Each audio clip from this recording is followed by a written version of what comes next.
Bienvenido al Ministerio Óleo de Gozo. Los pastores Alberto y Yariela Caballero te dan la bienvenida. Te invitamos a celebrar las maravillas de nuestro Dios. Únete a nuestra transmisión del servicio dominical. Con ustedes, el pastor Alberto Caballero. Mis hermanos, vamos a abrir el libro de Hechos, capítulo 18. Vamos a estar leyendo los versos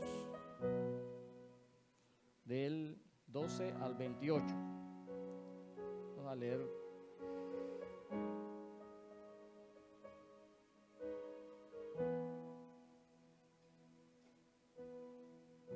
Hechos capítulo 18, versos del 12 al 18. Perdón, al 28. Vamos a leer un pasaje un poquito largo, pero amén. Vamos a poner atención y leemos la palabra del Señor. Hechos capítulo 18, verso 12 en adelante dice: pero siendo Galión procónsul de Acaya, los judíos se levantaron de común acuerdo contra Pablo y le llevaron al tribunal, diciendo: este persuade a los hombres a honrar a Dios contra la ley.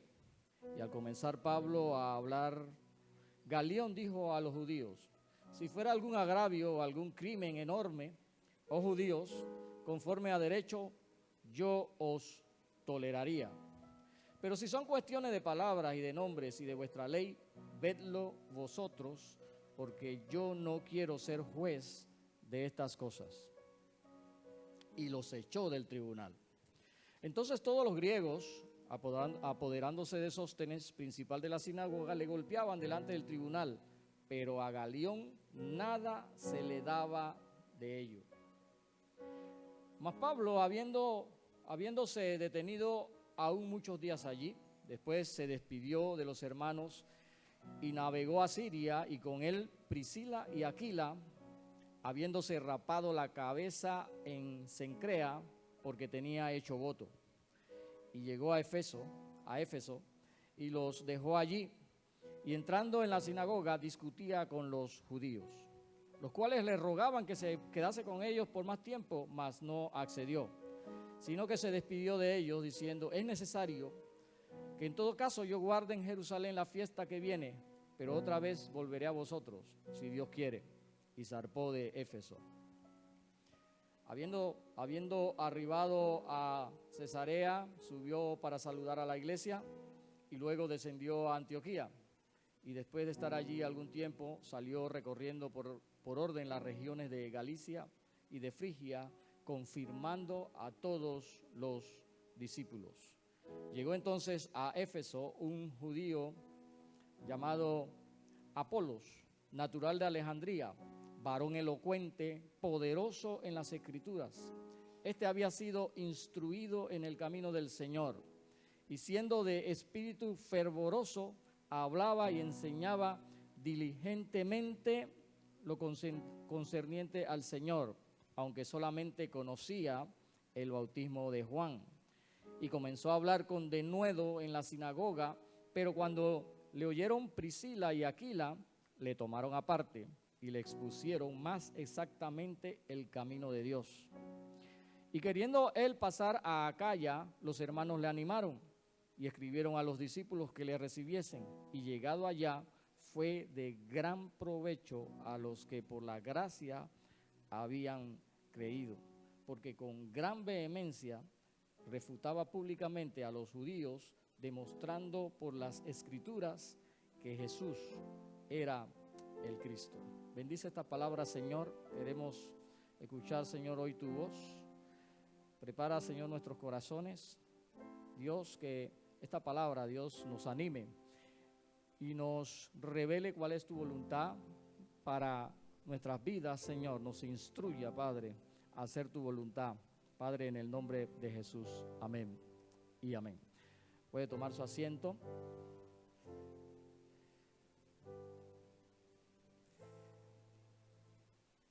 Bien, usted se preguntará de este pasaje qué se puede aprender, ¿no? Yo también me hice la misma pregunta. ¿Qué se podría sacar de este pasaje?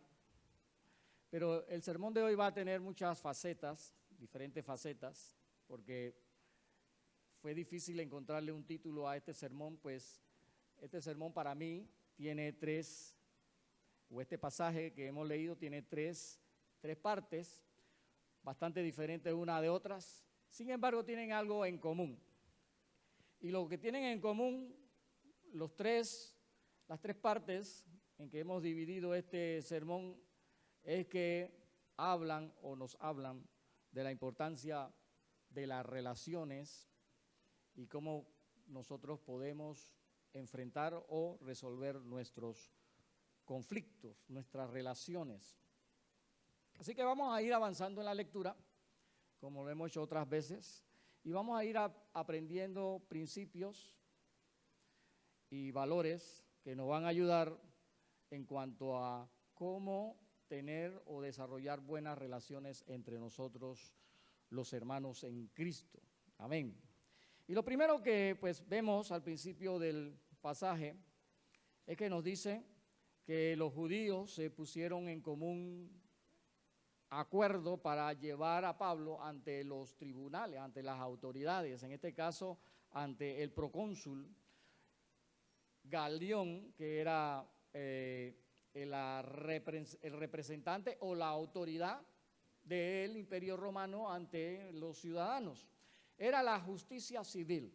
Galión no tenía nada que ver ni con los judíos ni tampoco con la iglesia. Él era una autoridad civil.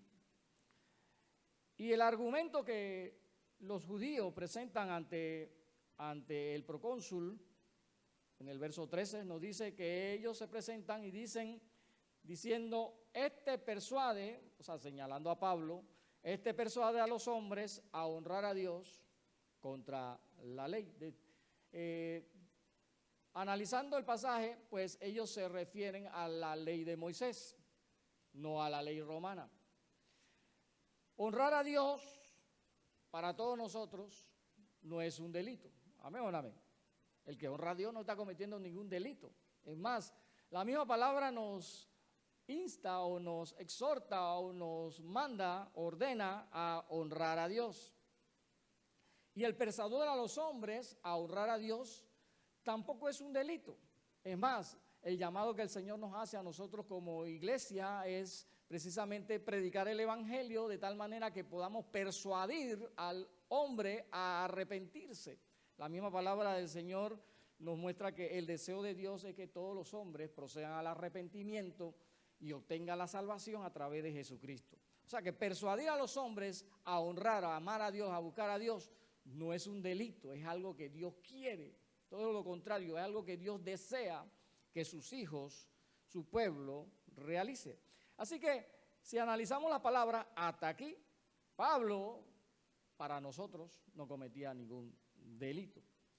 Ahora, los judíos mencionan la ley de Moisés, porque para los judíos habían llegado a tal extremo de religiosidad que para ellos la ley de Moisés estaba por encima aún de hacer el bien. Aún si tú haces el bien y haciendo el bien violas la ley, entonces estás mal. Recordemos que nuestro Señor Jesucristo también fue acusado de violar la ley. ¿De qué manera? El día de reposo. Porque el Señor Jesús sanaba en el día de reposo y los judíos lo señalaban diciendo es prohibido sanar en el día de reposo. Y el Señor Jesús pues los confrontaba con su misma actitud, allá por Mateo capítulo 12, verso 10 en adelante, y Él les decía, si tu oveja se cae en un hoyo el día de reposo, tú me vas a decir que tú la vas a dejar que se muera. Eso es lo que el Señor Jesús, en parafraseando, es lo que el Señor le está diciendo. Si tu oveja está en peligro de muerte en un día de reposo, tú no vas a dejar que tu oveja se muera. Entonces, cuanto más un israelita o uno del pueblo de Dios que esté enfermo, ¿cómo no lo voy a sanar? ¿Cómo no voy a sanar? ¿Cómo no voy a hacer el bien el día de reposo?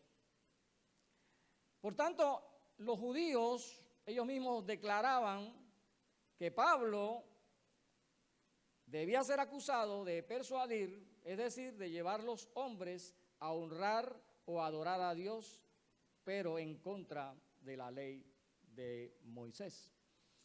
Así que estos judíos acuden al procónsul Galión, acuden a las autoridades romanas. Y dice el texto que cuando Pablo empieza a hablar, Galión ni siquiera lo dejó hablar. Dice el texto, el verso 14, que Galión interrumpe a Pablo y dice si fuera algún agravio o algún crimen enorme, oh judíos, conforme a derecho, yo os toleraría.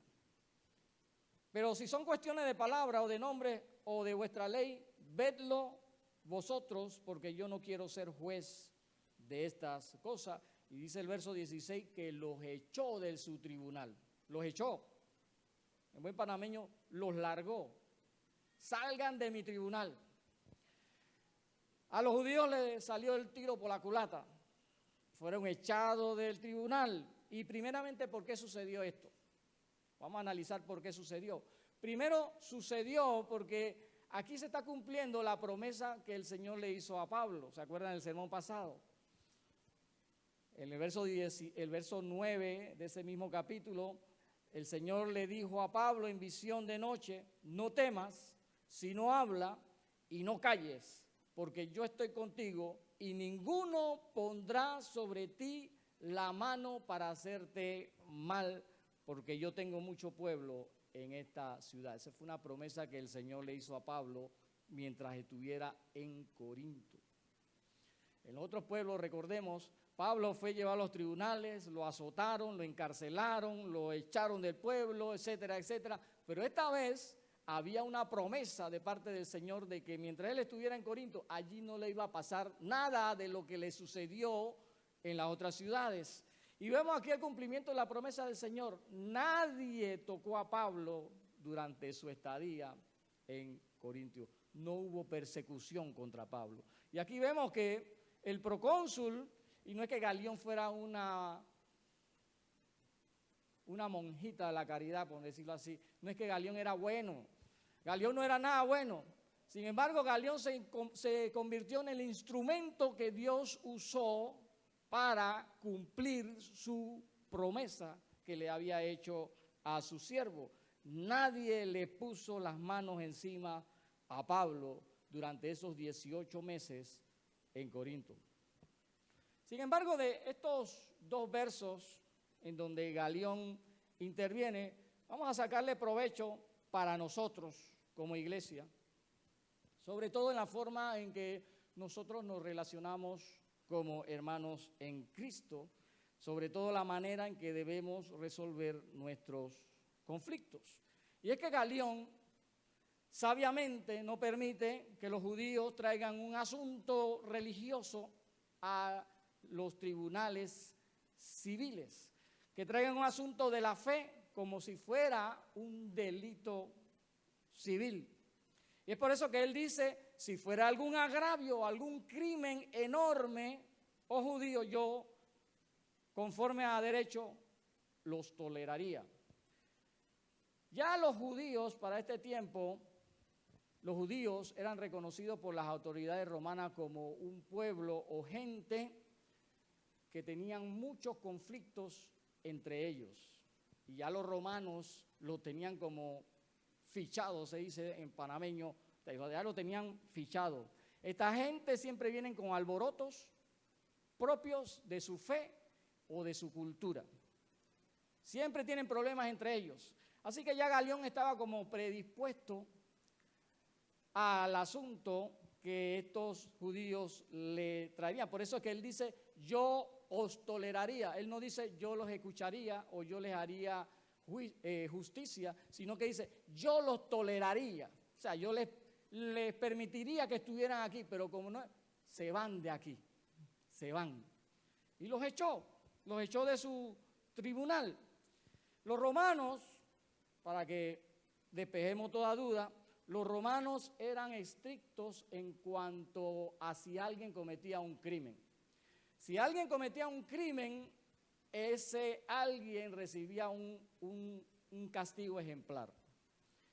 Y eran castigados de manera cruel, sobre todo si no eran romanos, y de manera inmediata. Por pequeño que fuera el delito, los romanos inmediatamente actuaban, incluso alguien podía perder la vida por un delito menor si no era romano. Inmediatamente te mandaban a decapitar o a crucificar o a azotar por cualquier delito menor. Los ciudadanos romanos eran tratados de manera diferente, iban a juicio, pero no escapaban, si cometían un delito, no escapaban de ser condenados y de ser castigados. Galión no quiere que los judíos le hagan perder su tiempo, porque las autoridades romanas, como hemos enseñado, ellos no se metían en asuntos de religión ni de la cultura de los pueblos que ellos conquistaban. Ellos dejaban que cada uno creyera según su fe, en lo que según su fe era que tenían que creer. Ellos dejaban que los pueblos desarrollaran su cultura.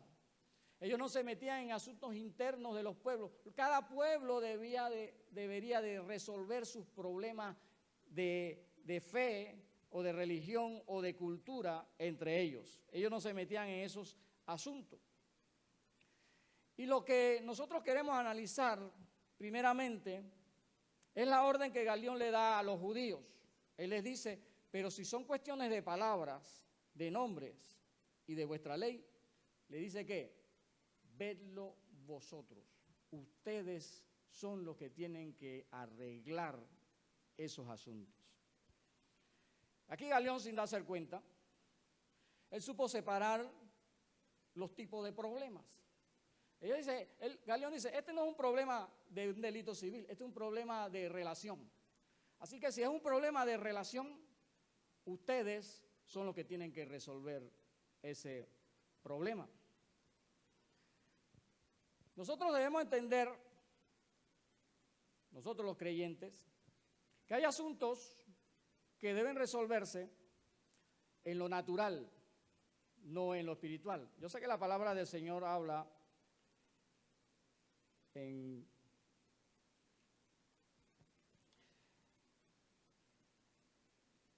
Corintios capítulo 2, verso 14 en adelante, nos habla del hombre natural y del hombre espiritual. ¿Y qué nos dice del hombre natural? Nos dice que el hombre natural pues no entiende las cosas que son del espíritu. Él no entiende, para él son locura. Todo lo que nosotros estamos haciendo aquí, para alguien que no conoce o que no tiene el Espíritu Santo, no ha conocido a Dios, lo que estamos haciendo aquí es una locura.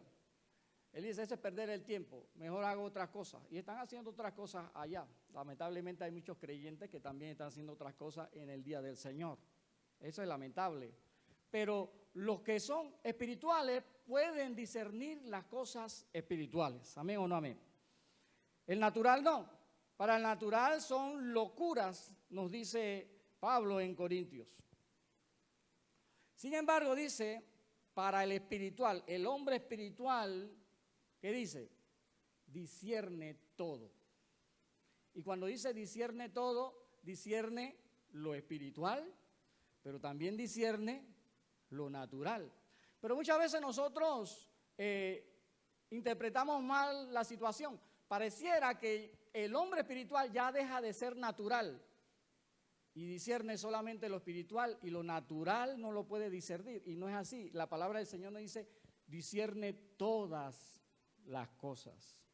El natural solamente ve lo natural, lo espiritual no lo entiende. El espiritual puede entender ambas cosas.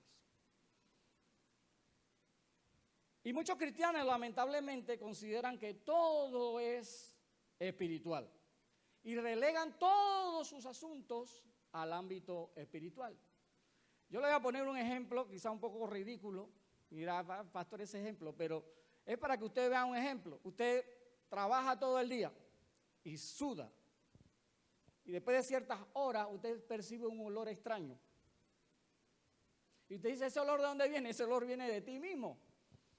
¿Qué usted hace? Usted no se mete en el cuarto de oración a reprender espíritu de golpe de ala. Usted dice, es que este género se sale con ayuno y oración. No, ese género no sale con ayuno y oración. ¿Sale con qué? Con agua y con jabón, aunque suene de rima. Eso es saber que hay cosas naturales que tú tienes que resolver de manera natural. Y hay cosas espirituales que tú tienes que resolver de manera espiritual. Nosotros como cristianos sabemos que hay muchos problemas espirituales, ¿sí?, que trascienden al mundo natural. Si usted tiene un problema con Dios, de pecado con Dios, muy probablemente esa situación de pecado con Dios va a trascender al mundo natural. Y entonces usted se enferma, usted se siente mal, usted se siente triste, usted se siente deprimido. Y de repente usted quiere resolver ese problema espiritual, va al médico, toma pastillas para dormir, y etcétera, etcétera. Pero usted puede ir a todos los médicos que usted quiera ir. Mientras no lo resuelva espiritualmente, siempre va a tener un efecto natural. No sé si me comprenden hasta aquí. Entonces hay que resolver los problemas en el ámbito que corresponde. Y hay problemas naturales que hay que resolver en el ámbito natural. Ahora, también puede pasar de que hay un problema en el ámbito natural que afecta el ámbito espiritual, ¿sí o no? Usted puede tener un problema acá, natural, y que tiene que resolverlo acá, y que impide que suceda algo de este lado. Y le voy a poner un ejemplo, o la palabra del Señor nos habla aquí claramente. Hubo una vez, mientras el Señor enseñaba, eso está en Lucas capítulo 12, mientras el Señor enseñaba, hubo un hombre que interrumpió la enseñanza y le dice al Señor, Señor, dile a mi hermano que parta la herencia conmigo. Va donde el Señor, dile a mi hermano que parta la herencia conmigo. Era un problema de tipo natural y el Señor pues le dijo, yo no vine a ser árbitro entre ustedes. ¿Qué tenía que hacer ese hombre? Resolver ese asunto en el ámbito natural.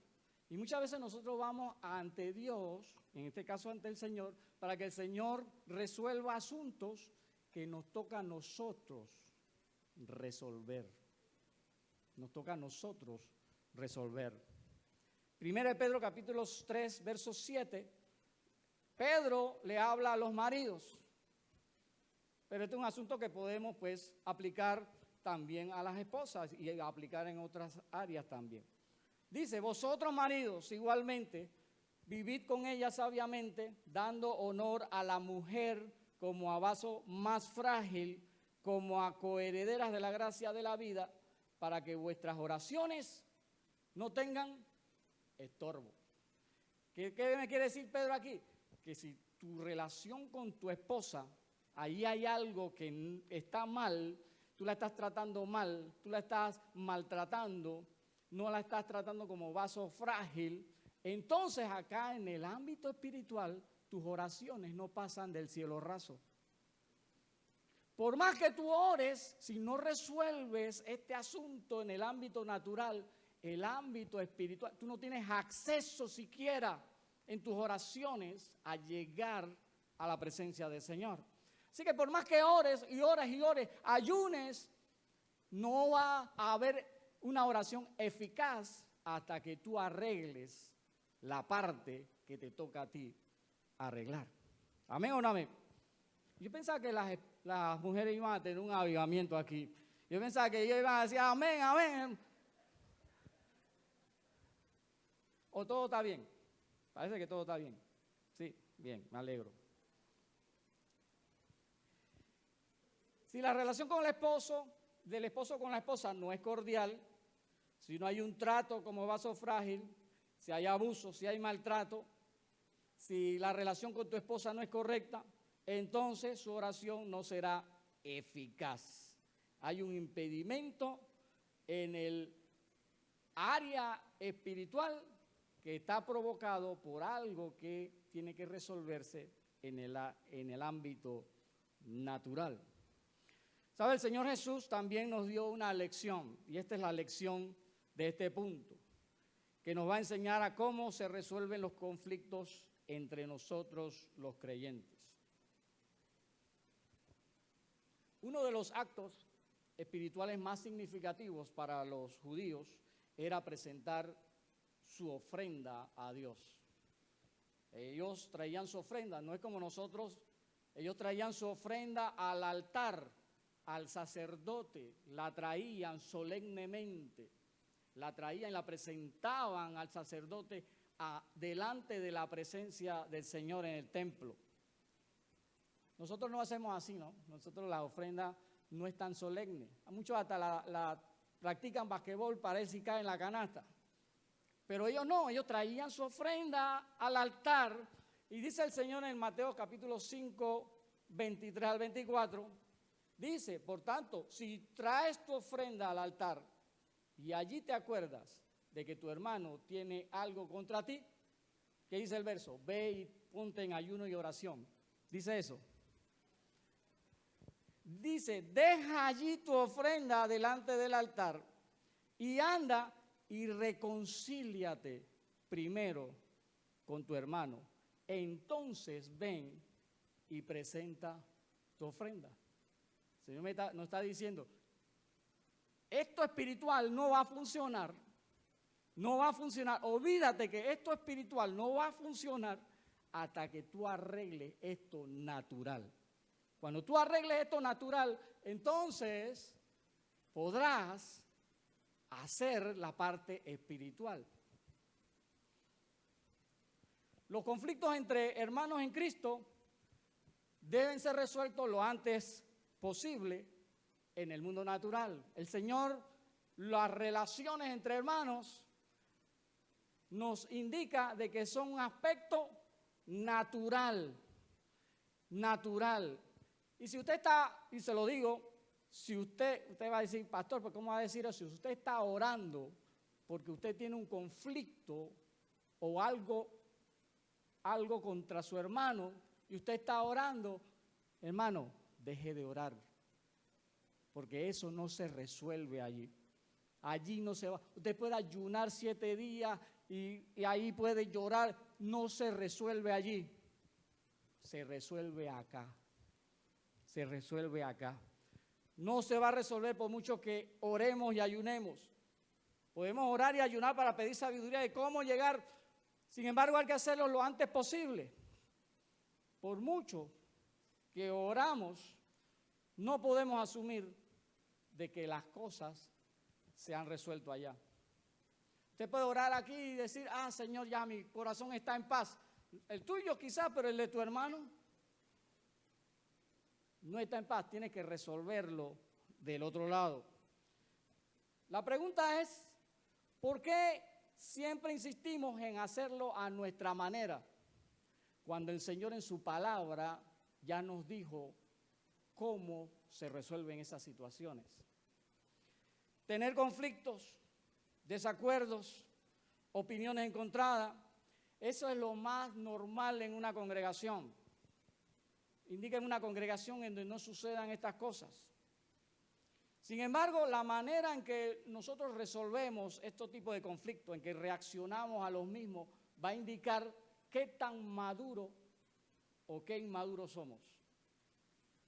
¿Cómo reaccionamos ante estas cosas? Aquí a Galión nos está indicando sin saber él, que nuestros conflictos no deben ser resueltos por personas fuera de la iglesia. ¿Me escuchó? Nuestros conflictos como hermanos no se deben resolver fuera de la iglesia. Eso es lo que Galión le está diciendo. Ustedes vienen a mí con un asunto que ustedes tienen que resolver. Tienen que ustedes resolverlo. Y por eso le decía, resuélvanlo ustedes. El apóstol Pablo escribió respecto a esto. 1 Corintios capítulo 6, verso del 1 en adelante.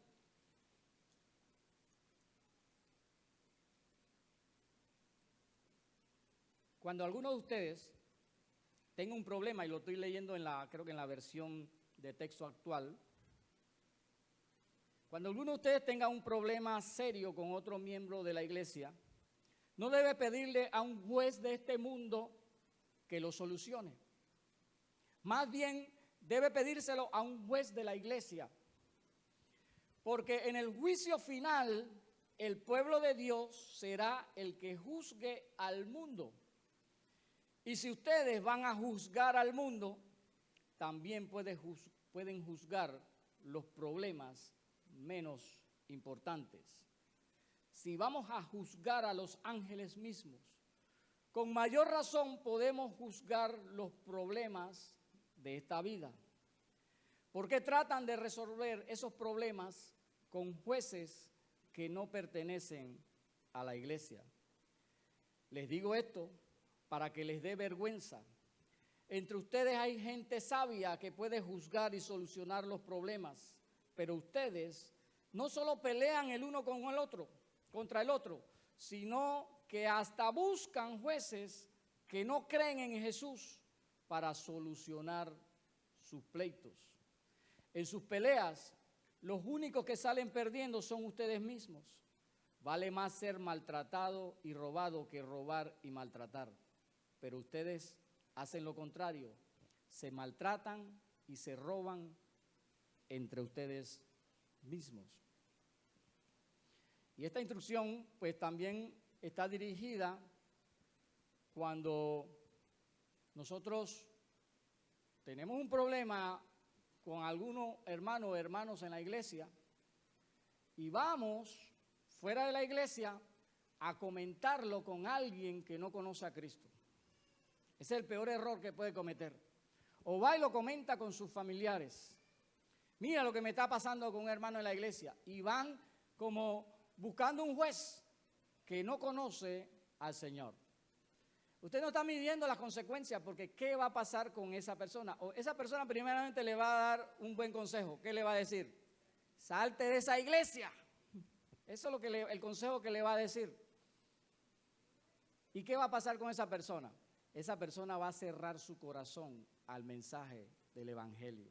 O sea que usted, en lugar de estar evangelizando, usted está anti-evangelizando. En lugar de estar ganando gente para el reino de Dios, usted está mandando gente para el infierno.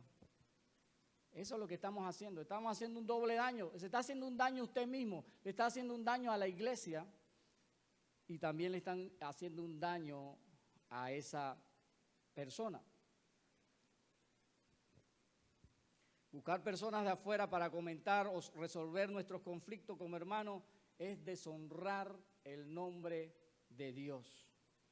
El Señor dijo en Juan capítulo 13, verso 35, en esto conocerán todos que sois mis discípulos, si tuviereis amor los unos con los otros. Y cuando hacemos este tipo de acciones, sacamos los problemas de la iglesia y los ventilamos afuera, lo que estamos haciendo o dando a entender que en la iglesia del Señor, amor es lo que falta. Y no es lo que el Señor nos ordenó. La gente nos va a conocer a nosotros por el amor que hay entre nosotros. Y Pablo llama la atención a los corintios diciéndole, ¿cómo pretenden ustedes juzgar a las naciones? Nosotros vamos a juzgar a las naciones. ¿Y cómo vamos a juzgar a los ángeles? Si ni siquiera nosotros podemos juzgar entre nosotros un asunto que tenemos. Las palabras de Pablo son desafiantes al final, porque Pablo dice o invita y dice, es mejor sufrir el agravio, es mejor sufrir el agravio, es mejor absorber la ofensa, que tú te conviertas en el que maltrate. ¿De qué lado tú quieres estar? ¿Del lado del que maltrata o del lado del que es maltratado? Dice Pablo, mejor es que estés del lado del que es maltratado. Mejor es que tú absorbas la ofensa. El amor es el acto de perdonar y pedir perdón, no de pagar mal por mal. Hay que vencer lo malo con lo bueno, lo dice la palabra. De aquí podemos ir al siguiente punto. Los versos del 18 al 23 nos narran el fin del segundo viaje de Pablo. Pablo en estos versos ya termina su segundo viaje. Recuerden que Pablo hizo varios viajes, este es el segundo. Y también en estos versos nos indican el inicio de su siguiente viaje. Ahora lo vamos a ver. Pablo, como dijimos, él permaneció 18 meses en Corinto sin recibir persecución ni maltrato, tal como el Señor se lo prometió. Él sale de Corinto entonces a los 18 meses y se va ¿con quiénes? Con los dos amigos que hablamos en el sermón pasado. Se va con Aquila y con Priscila. Él viaja con ellos y ellos se convierten en parte de su equipo de trabajo, de equipo de misioneros. Sabemos la actitud que tenía Aquila y Priscila. Y dice que ellos van a un puerto de Corinto llamado Cencrea. Y allí Pablo se rapa la cabeza porque había hecho voto. Yo sé que algunos se preguntarán, ¿voto, pastor? ¿Será que uno se deja crecer el cabello como haciendo un voto a Dios? Pues sí, Pablo hizo su voto. Él se rapó la cabeza. Y lo más seguro es de que él está cumpliendo el voto de Nazareo. Y eso está estipulado en Números capítulo 6, verso 18. Sí, hay un voto llamado voto de Nazareo. Por eso su insistencia cuando él llega a Éfeso de que él tiene que ir a Jerusalén. A él en su corazón él dice, yo tengo que ir a Jerusalén, porque él necesitaba completar o culminar con su voto. Parte del ritual o del voto de Nazareo es que tú tienes que llevar tus cabellos, tienes que llevarlo al altar.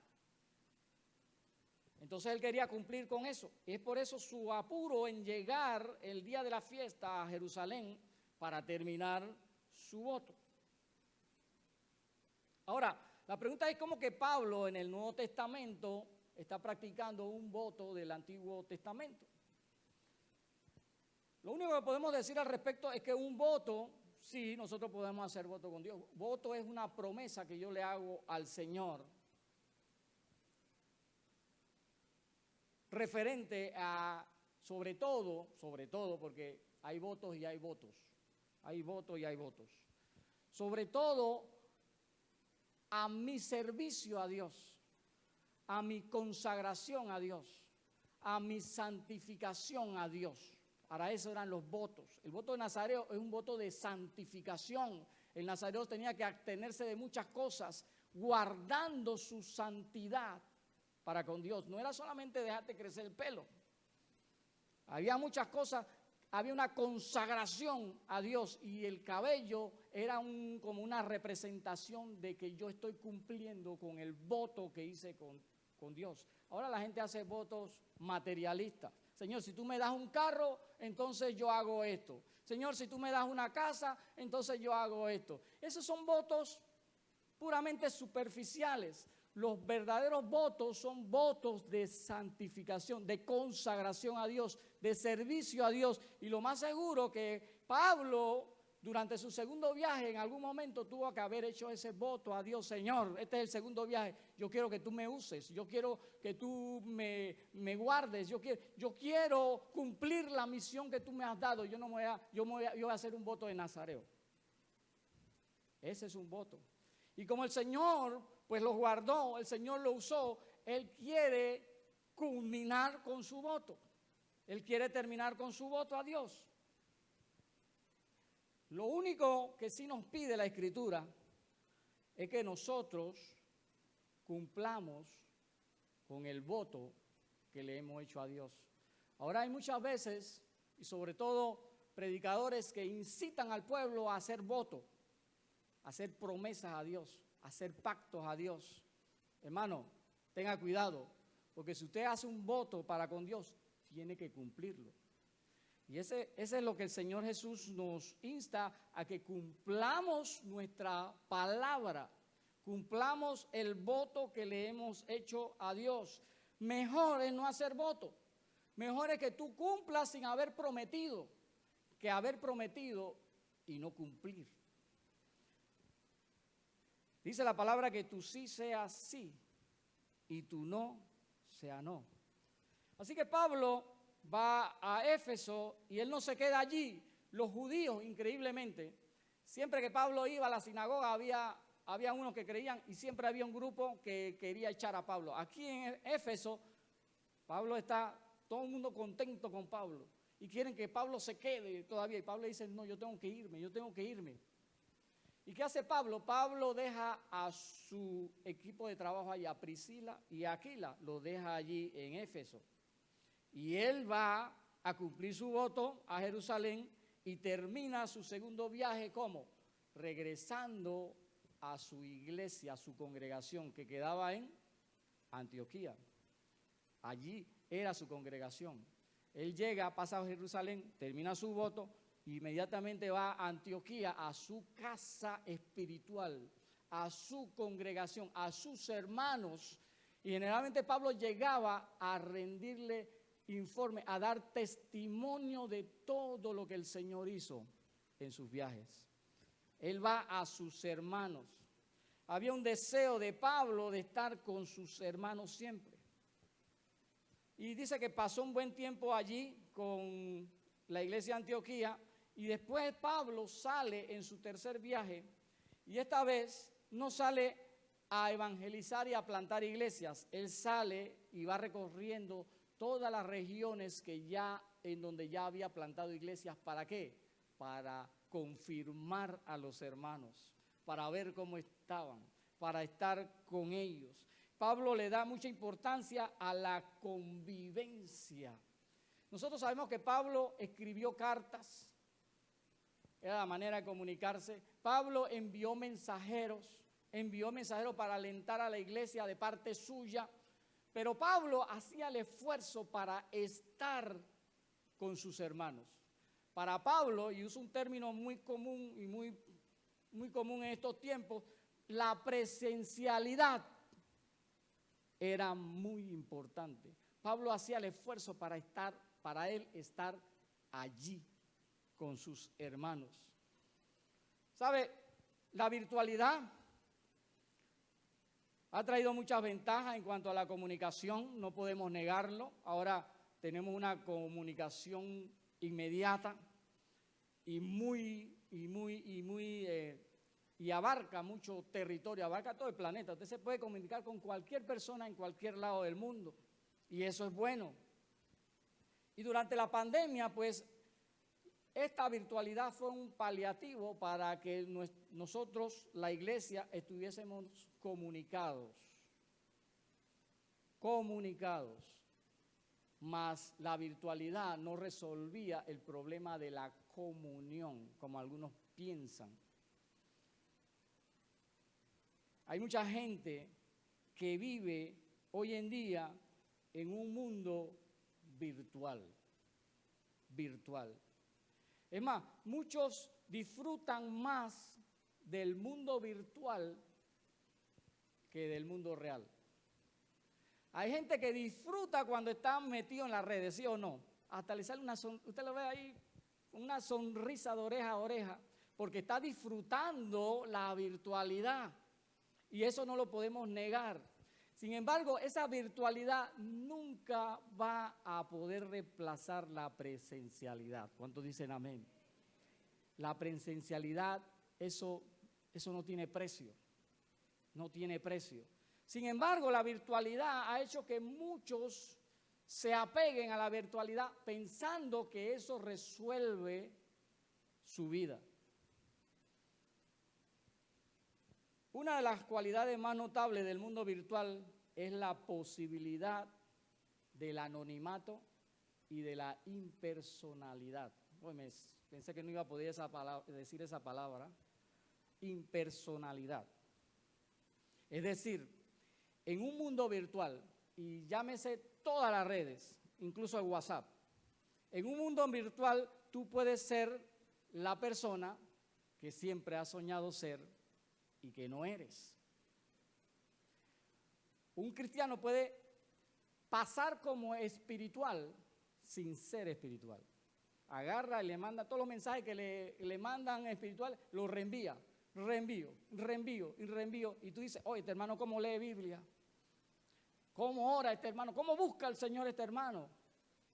Él está pasando por algo o alguien que no es. Y se siente bien. Se siente satisfecho. Pero realmente está tomando el papel, como dicen en los jueguitos, él tiene un avatar, él es un avatar. Ese espiritual es su avatar. Él no es eso. ¿Y qué pasa con la presencialidad? La presencialidad nos quita las máscaras. Y no estoy hablando de la mascarilla que usted está llevando ahora, que mañana, gloria al Señor. Mañana lo van a celebrar, yo no sé cuánto van a celebrar. Pero la presencialidad te quita la máscara. Tú te presentas tal y como eres. Tal y como eres. No hay máscara en la presencialidad. Y Pablo veía la necesidad de tener contacto. No solamente, él no se conformaba con enviar cartas, él quería tener contacto de persona a persona con aquellas personas que ya habían pasado a formar parte del cuerpo de Cristo. Él quería reafirmarlas, confirmarlas en su decisión de seguir a Cristo. ¿Sabe? Porque el evangelio no solamente era evangelizar para Pablo y ya. Él pasó en su segundo viaje, evangelizó. Pero para Pablo el evangelio se completaba cuando las personas que habían decidido seguir a Cristo eran discipuladas. Y eso fue lo que el Señor nos ordenó en Mateo 28, 19 y 20, que ya pues no lo debemos saber de memoria. Por tanto, id y hacer discípulos a todas las naciones, bautizándolas en el nombre del Padre, del Hijo y del Espíritu Santo, enseñándoles que guarden todo lo que yo os he mandado. He aquí, yo estoy con vosotros todos los días hasta el fin del mundo. Amén, dice el verso al final.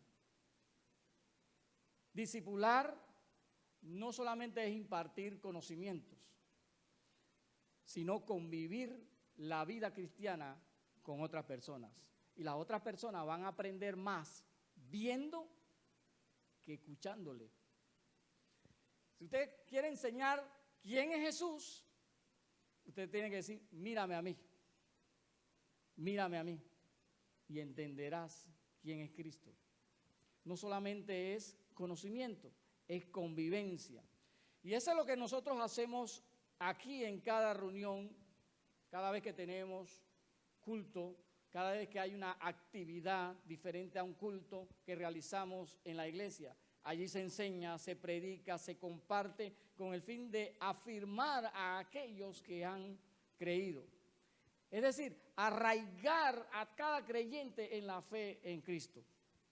De tal manera que nosotros todos podamos crecer y ser fuertes para el día de la prueba, no caer, el día de la tentación, no caer, y para estar preparados para bendecir y guiar a otras personas.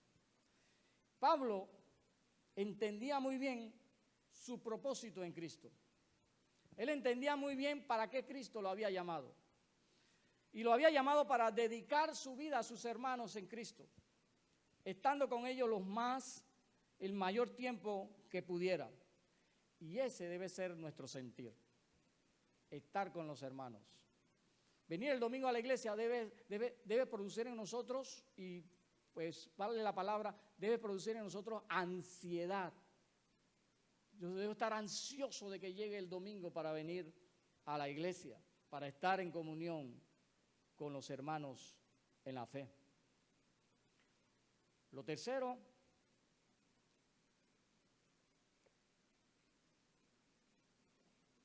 que podemos aprender de este pasaje, es que dice que Pablo se fue a Éfeso y dejó a dos de sus compañeros, sus colaboradores, su equipo de trabajo, su equipo misionero, los dejó allí en Éfeso. ¿Dejó a quién?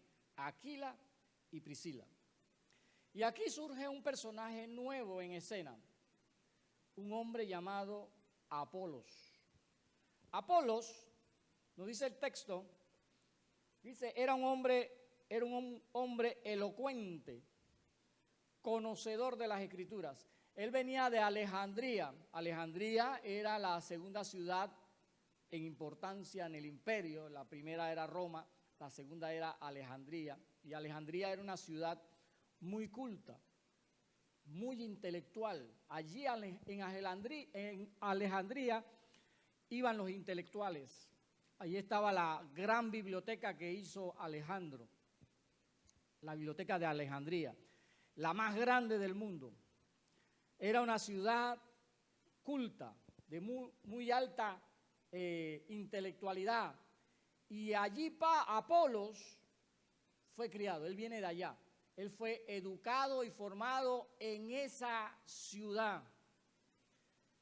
Así que Apolo era un hombre bien educado.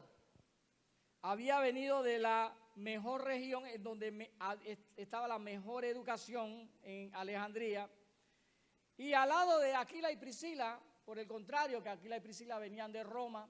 Aquila y Priscila eran artesanos, lo vimos en el sermón pasado, ellos eran artesanos.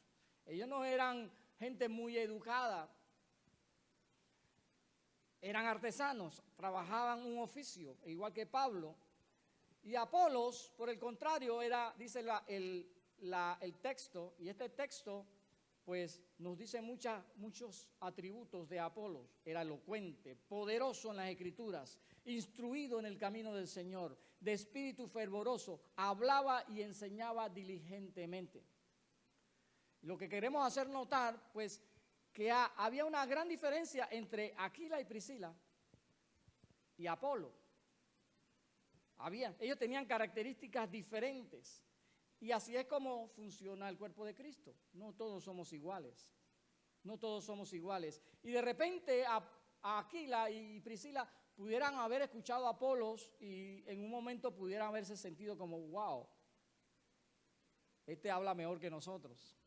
Este sabe más que nosotros. Este pues es elocuente y la gente como que tiene más gracia que nosotros. Y en un momento pudiera ellos sentirse, este es más que nosotros. Nosotros somos poquita cosa. Pero no debe ser así. Cada uno de ellos tenía algo especial para adicionar o contribuir al cuerpo de Cristo. Por lo tanto, nosotros, en lugar de sentirnos menos o sentirnos más, nosotros debemos darle gracias al Señor por las cualidades y los atributos que nuestros hermanos tienen y que nosotros no. ¿Cuántos dicen amén? No decirle, Señor, ¿por qué tú no me diste eso? Sino decirle, Señor, gracias. ¿Por qué? Porque el cuerpo de Cristo está lleno de cualidades, habilidades, dones, atributos, talentos. El Señor nos los ha dado a todos. A todos. Y yo debo darle, en lugar de envidiar o de lamentarme, porque yo no sé hacer eso, yo debo decirle, gracias Señor, porque podemos hacer eso. Todos tenemos a alguien que sabe. Yo tengo que alegrarme con el don o los dones que mis hermanos tienen. Y alegrarme a tal punto es como si yo lo tuviera. Como si yo lo tuviera. Y ser agradecido con Dios por habernoslos dado. Pero también debemos observar lo siguiente, en el verso 26 dice que, y comenzó a hablar con denuedo Apolos en la sinagoga, pero cuando le oyeron Priscila y Aquila, dice, le tomaron aparte y le expusieron más exactamente el camino de Dios. Porque Apolos, por muy elocuente y muy preparado y muy educado y muy conocedor de las Escrituras, Apolo solamente conocía hasta el bautismo de Juan. Él no conocía el bautismo de Jesús, que es en el Espíritu Santo. Del Espíritu Santo él no conocía nada. Y entonces Aquila y Priscila se dieron cuenta de eso. A este le falta algo. Y lo llamaron aparte y les expusieron más exactamente, dice esta traducción, el camino de Dios. Demostrando con esto que aún aquellos que nosotros pensamos que son los más favorecidos con talentos, con dones, también necesitan ser guiados y enseñados por otros. Nadie se la sabe toda, hermano, ni yo, la hermana Brenda tampoco. Nadie se las sabe todas. Y tú te sorprendes de quién te lo enseña. Hasta a veces el más pequeño te da una lección de vida. Y esa es la actitud que debemos tener.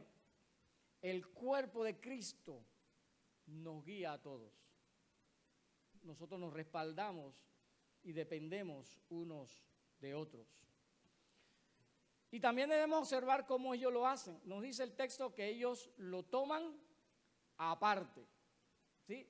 Ninguno de ellos le dijo en público, Apolo, eso no es así. Sino que ellos dejan que Apolo termine y después, Apolos, queremos hablar contigo. A lo mejor lo invitaron a su casa. Se hicieron amigos. Y entonces le empezaron a darle el conocimiento que Apolos no tenía.